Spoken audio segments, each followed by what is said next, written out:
You're listening to They're gonna call it a hard foul. They're gonna call it a hard foul. offering in-depth analysis on all things Boston Celtics with your hosts, Jim and Mike Quigley. Good morning, everyone, or afternoon, depending on what time you listen. I guess evening. It's another episode of King of the Fourth Quarter podcast. I'm here with my brother Mike. I am Jim Quigley. He is Mike Quigley, and we haven't spoken to you in about a week or longer. And the Celtics have lost a couple games and won a few more. Mike, a big one tonight in Philly. You can start wherever you want. If you want to talk about tonight's game, if you want to talk about what you've liked this past week, what you haven't liked, and we can kind of go from there. Yeah, really looking forward to tonight's game. Philadelphia is coming off a really tough loss last night against Indiana in the in-season tournament. High-scoring game. Indiana pulled it out in the end. Miles Turner went bananas in the fourth quarter, scoring 17 points. The starters played a lot last night for Philadelphia. So Celtics are getting lucky again. Second team in a row that they're playing on the second night of a back-to-back. So it should be interesting. I don't know if you saw, Jim, that Kristaps Porzingis did pop up on the injury report with a knee contusion and is questionable tonight. So that's something to definitely keep an eye on. And then my reaction over the last 5 games since the last time we met, definitely over these last 3, I thought the Celtics offensively have been really locked in for the majority of it, outside of maybe the first half against the Knicks. Again, you're just seeing it's really hard to shut down that starting unit when they're all playing. Porzingis has been playing at a really high level. My concerns really come from can we just can we go back to the Sixers matchup tonight, and then we can get to your concerns just so we stay on subject. But just Mike, I didn't know if you watched. Did you watch the Pacers game last night? I did. It was a great game. Highly entertaining. Yeah, big time. And it was the second game like that they played. And the Philly won the first game in overtime when Tyrese Maxey scored 50. But, Philly is obviously they're playing at an extraordinarily high level. They lost with, the exception of losing last night. Maxey, I think, is turned into a guy that's not just going to be an all-star, but probably going to be talking about him potentially be an all-NBA. Embiid is who he is, just a top 3 player in the league, however you want to rank it. And they're better than we talked about this on this pod where we thought they would be better. I think they're better than I thought they would be. I don't know if you feel the same way. Just, their offense is much more free flowing. Maxey adds a complete different dimension that, Harden did not. It feels like there's a lot of movement going on. Teams, I don't think have figured out how to really contain Maxey yet. I think there's concerns about trapping him, and what that would mean for Embiid. And their defense is still solid, as you saw against the Celtics. And what Nick Nurse is doing, it's almost a copy carbon of what the Celtics used to do with Rob Williams, where they are playing 4 guys switching, and then Embiid is basically a one-man zone and doesn't want to leave the paint. And I thought that bothered the Celtics a ton last time, and I thought they settled, especially in that third quarter, where I didn't count any paint touches at all when Embiid was in the game, or if there was, it was like 1 or 2. And everything was a 3. And it wasn't good 3s, in my opinion. They were kind of moving the ball around the perimeter. There was no real action. There was no, 2-man game with Porzingis. It was just, we're not going to attack because Embiid's there and he's a problem. As opposed to what I thought the Pacers did last night, where it was constant motion. They were attacking off of every miss. They made Embiid work, with Miles Turner, who can shoot the 3, or they were using him in pick and pop or pick and roll scenarios. As you mentioned, just had a great game and caused Embiid problems. And I think that's how you have to attack. And it's not going to be easy, because if you're not making, your big guy isn't making a shot, Embiid's not going to respect the pick and roll, and he's not going to really leave the paint. And, which causes problems when teams try to drive and kick, because you don't have to leave your man because you got Embiid in there. But you saw what the Sixers did. Their constant activity, their constant motion, the constant just pushing the ball, put pressure even on this Sixers team and how they want to set up their defense. And the Celtics have to at least attempt to attack it that way. And they're definitely capable with what they have offensively. And I just thought in Philadelphia a week ago, Mike, they really settled. And they made it easy for a really good defensive team to, operate their scheme. And I thought that third quarter, and particularly that second quarter, really set the tone for the loss. So I just want to see how they attack it tonight, and if they've learned from the Pacers and their own mistakes. Go ahead. I'm sorry.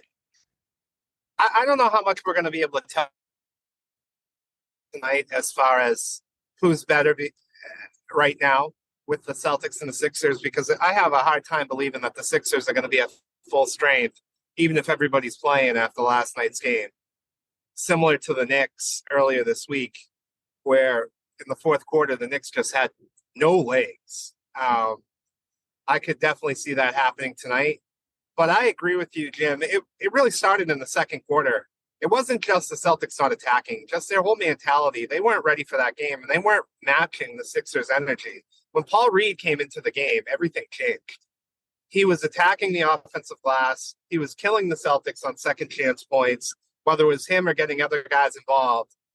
And from there, his energy just flowed through that entire Sixers team. And the game was over, I thought, at that point, because the Celtics just never matched that intensity, weren't ready to match it.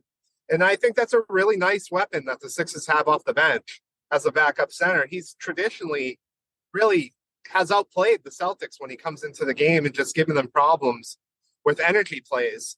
And it was disappointing to see that you went to game 7 with this team in the playoffs last year, and you just weren't present.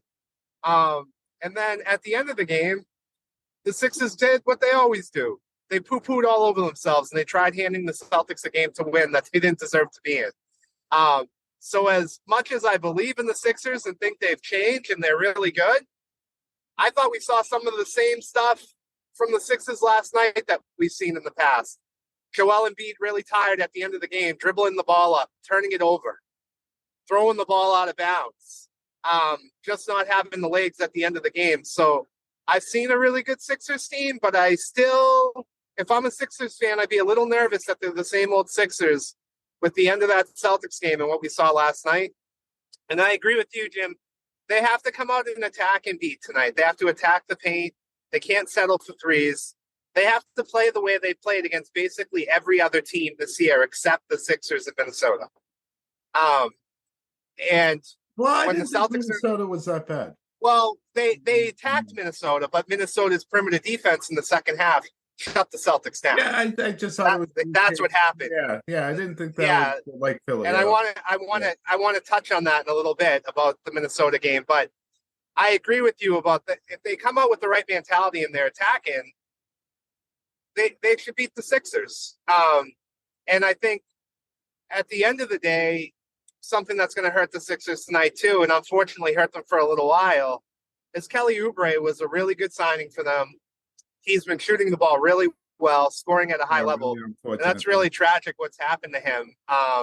And I do think in the short term, until he comes back, even though they looked good against Philadelphia, their offense is going to struggle a little bit because he was bringing that third scorer to the team who was almost more reliable than Tobias Harris. Well, yeah, I think it's a loss. And he was playing well. I think he would have regressed to the mean as the season went on, as a guy that would be frustrating to have on your team. He does word passes and in his vocabulary. Doesn't mean what happened to him isn't unfortunate, and certainly hurts the Sixers. But I don't think it's something they can't overcome. I think they're talented enough where they can figure this out. I think maybe too much has been made of how good Kelly Oubre is. There's a reason why he only got offered a minimum contract. His limitations on defense, and he's kind of a one-trick pony on offense. But no, I don't think it's been how good he is. I think it's been how good he's been for the first 9 games. Yeah, and I think my point is I don't think that would have been something that would have been sustainable. but I don't Mhm. think it's that big of a deal either way, because I think this team's really good, the Sixers, and whether it's Tobias Harris and Nick Batum or whomever, someone's going to fill that need until they can make another move, because their top two players are just so good. And they're well coached. As much as I can't stand Nick Nurse, so you can tell they're a well coached team this year. Yeah. The thing, I know we mentioned the Celtics are fortunate playing teams in a back-to-back, and that's definitely the case. I think that obviously evens out throughout the year. Mike, you were at the Knicks game on I don't remember what night it was now. Was it Monday? Yep. Monday?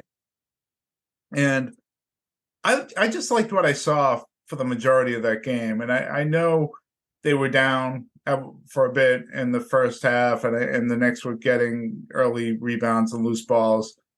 But I thought the Celtics defense throughout was really, really good. Even the Knicks, the shots they were making were kind of like end of the shot clock shots. There was a kind of a drive by Hart there, and then I'm forgetting the big guy's name, but he hit the one off the glass, and then they let Josh Hart kind of Hartenstein. Yeah. They chose to let Hart have open threes, so he happened to make his in the first half, and I think the Celtics were willing to live with that.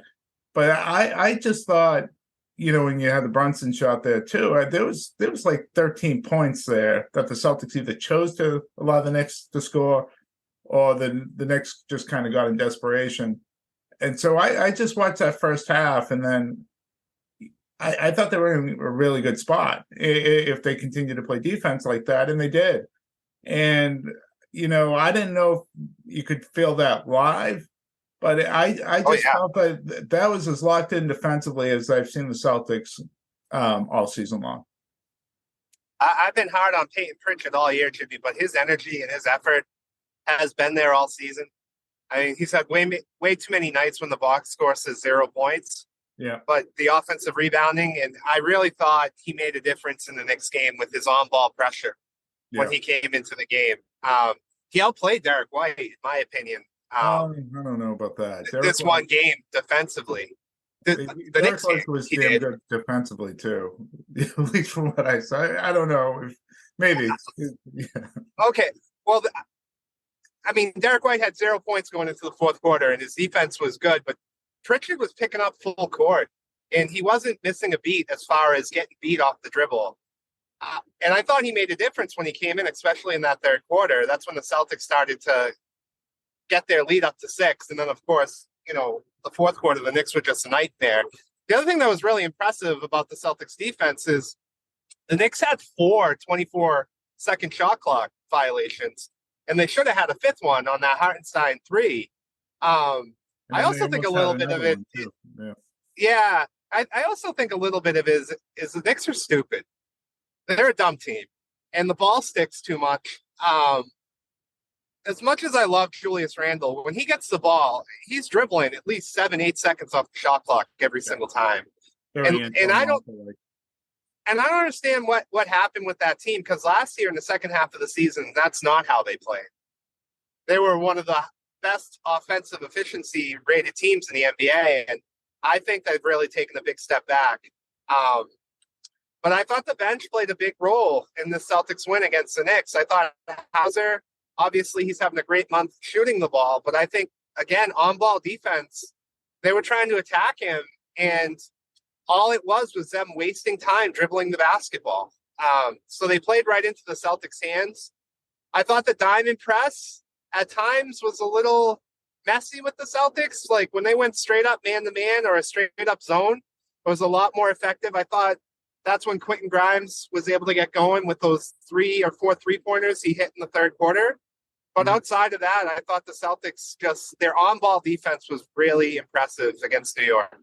Yeah, no, they did a really good job just overall defensively. And I think the other thing that ends up happening with the Knicks offense is the Celtics offense is so talented that once you get down a little bit, you feel like you need to score on every possession. And things just like the ball gets tighter, you stop pressing. You have individual guys try to do things maybe they really can't do. and it just kind of, things can spiral quickly, and especially when Jason Tatum has the fourth quarter like he had. It was just a superstar performance. And again, it was one of those things where in the first half he missed some shots, but I didn't feel like any of them were really bad shots. And I felt like he's just at a point right now, Mike, whether he's finding the ball for his teammates, or I think he just knows he can get to where he wants and create space and find angles whenever he wants to and however he wants to. I felt like the last few seasons, it was almost like adding things to his game, whether it was the step through or, experimenting with the post or the step back three, and things would get kind of clunky as he was like kind of adding these to his game and he was filling out his body. I feel like now it's much more of like the great offensive players that we've seen in Boston, like Bird or Pierce, where they just know they can get to their spot whenever and however they want. And they're going to be able to get their shot or make their pass that they want on their timeline. And I thought a great example of that was, Josh Hart's a good defender. He was brought into the Knicks to guard guys like Jason Tatum. And twice on the post, there was no wasted movement. Tatum just knew he could turn around and shoot it, and Hart could not contest it. He's just not big enough. He's not strong enough.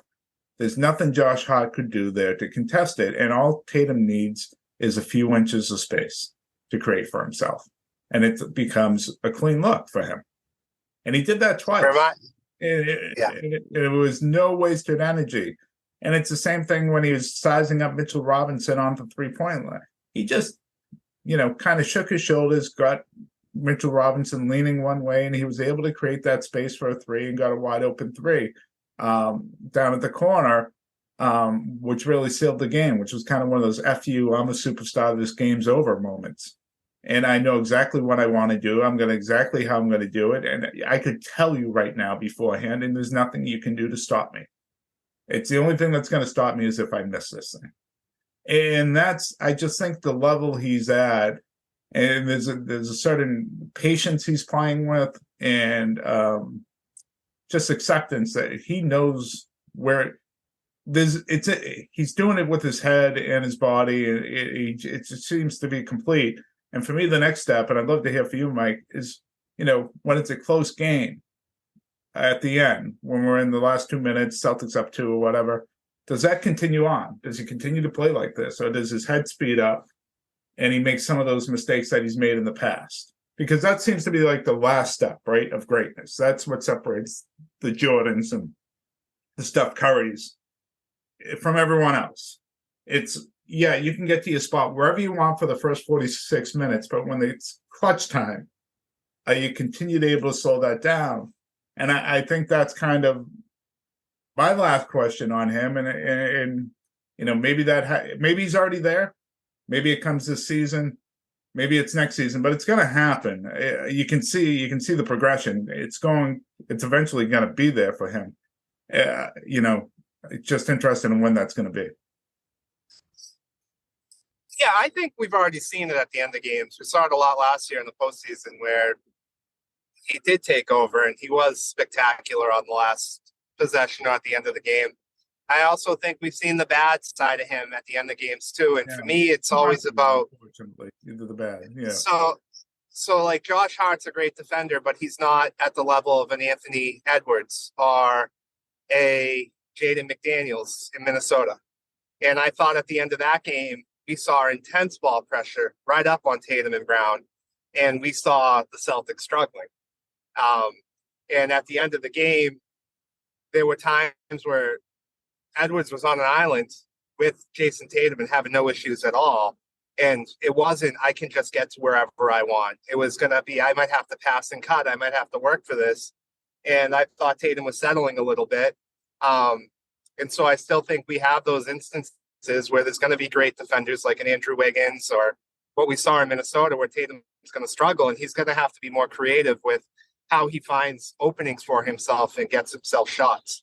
I was really impressed with Minnesota's defense against Boston. That was one of the best regular season games I've seen in a while. I think that that's been kind of like a trend this year. The first game against Miami was like, oh my God, it's like playoff atmosphere. The Philly game, I thought Philly's crowd was tremendous. And then, of course, the Minnesota game, it wasn't about the crowd. It was about the play.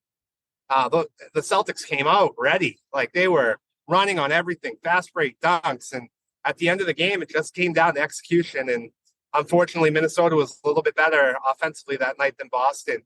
And I really thought that McDaniels and Edwards' perimeter defense on Tatum and Brown were a huge difference in that game. And then I also just want to touch on just the decision Missoula made that we see it a lot with the Celtics over the last year and this year with him. Not so much this year because we haven't been in those positions, but at the end of games, he doesn't call timeouts. He trusts his team. And I think most people would argue that was a good shot by Jaylen Brown. He got the 3 up at the end of that fourth quarter against Minnesota. I don't know how much I loved it because I think I would have liked to see something set up for Tatum, not having Brown go after Jaden McDaniels. They had time to attack the basket if they set something up, but that's the shot that went up. And then just one other thing of these last 5 games to touch on with Missoula. I wish he would take the guys out of the game when they're up. I forget which game they were up by a ton.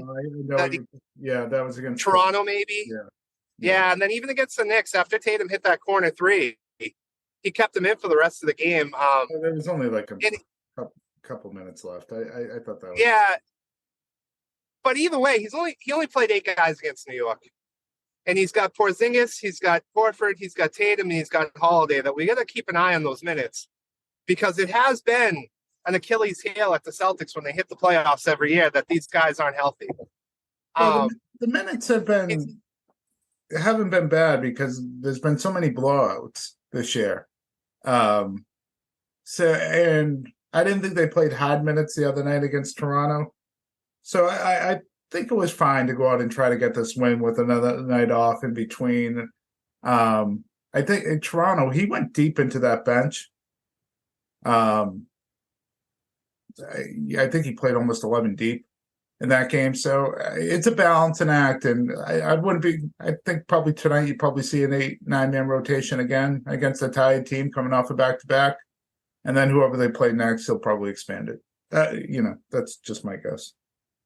Yeah, you definitely want to keep an eye on it, though, because already you have Porzingis popping up on the injury report. And that's a guy they need him. Yeah, there is no question about it. He banged knees on a layup last night against the Knicks. I remember watching it, and he kind of ran towards the tunnel and then came back for the free throw line. It was Julius Randle just went barreling down the lane, and they banged knees. I want to say second or third quarter. So. I mean, that's not a minutes thing. That's just bad luck. But yeah, no, you have to watch it. But I don't think it's been a real huge. I really don't think it's been an issue this year. The minutes. I think, there's been at least 3 games this year where the starters didn't even come in to the fourth quarter. Because the lead was so big. The Washington game. The Indiana game, and I feel like I'm missing another one where it was just such a blowout. Those guys didn't even, make it an entrance into the fourth. So I hear you. They got to manage it. They're doing it with Al on back-to-backs. Maybe they got to do it with Porzingis on back-to-backs too. Play Al one game, Porzingis the next, or vice versa. But I think it's an issue. Look, I think this team, with the exception of the Sixers game, has been playing at a pretty high level. I thought they just got beat in Minnesota. Minnesota deserved all the credit in the world. Anthony Edwards made some big-time shots and some big-time plays, superstar plays in that game, and I thought that was ultimately the difference. That's a different Minnesota team. And tonight what I want to watch is just, obviously I want the win, but I want to just see a different mentality from them on both ends of the court. I want to see them, protect the ball. I think there was one point against the Sixers where, late in the fourth quarter, Brown had more turnovers than made shots. Yeah, and I want to see them, particularly on offense, play with a lot more energy. I just thought, we talk about the effort and energy on defense and Paul Reed and all that stuff. I thought the energy for the Celtics, their lack thereof, started on the offensive end and just continually settling and give up because of Embiid's presence. And that's the one thing I'm looking for tonight, especially against a tired Sixers team, to attack them, and just have more of that championship mentality. But I guess that's what I'm looking for, Mike. I got to wrap because I got to start my work day. I don't know if you have any closing thoughts. I'd like to see more of the Drew Holiday posting up tonight, less of the pull-up threes that are contested early in the shot clock from him. And my last closing thought is Draymond Green needs to get suspended for a long time. That guy's out of control.